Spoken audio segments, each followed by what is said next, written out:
BNP বাড়ি vote চাইতে যেতে পারবো না? না কেন? ভোট চাওয়া তো সবার কাছে অধিকার। আপনি আমার কাছে চাইতে বাইস করতেছেন না, আপনার সাথে আমি বাইশ তাহলে আমি করতেছি যে বলি যে আমাদের বিএনপি বাড়ি পাস না। না, এটা তো ঠিক না, এটা তো গণতন্ত্র না ভাই। আমি আপনাকে বলি না, যে আপনি ভোট চান, হুম, আমাদের বিএনপি বাড়ি আনতে দেন না। হ্যাঁ,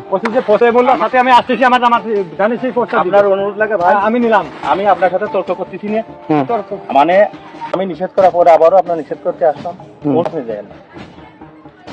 আপনি তালিকা করে দেন যে লোক তো সব লোক এই গ্রামে সব আপনার তাহলে তো ভোটের দরকার ছিল না। বিএনপি করে এগুলো বিএনপি করে এগুলো দামাত করে এগুলো দরকার নেই। ভোট চাওয়ার তো দরকার নেই। তাহলে আপনি কি করছেন, যাবেন? হ্যাঁ, আপনি যাবেন বিএনপি বাড়ি যাবেন? আমরা তো সবার বাড়ি যাবো, আমাদের তো না, আপনি ভোট আমার চাওয়ার অধিকার সবার। আমি নিষেধ করলাম বিএনপি বাড়ি যাবেন না। বিএনপি চ্যানেল যারা আছে বাবলু মোল্লার লোক, বাড়ি চেয়ারম্যান লোক, এদের বাড়ি পার এই গ্রামে কারো বাড়ি পার যাবে না। এবার তাহলে আমরা বিএনপি বাড়ি যাবো না? আমার আপনি নিষেধ করতেছেন। আমি নিষেধ করতেছি। আমার নাম বিগ্রাম।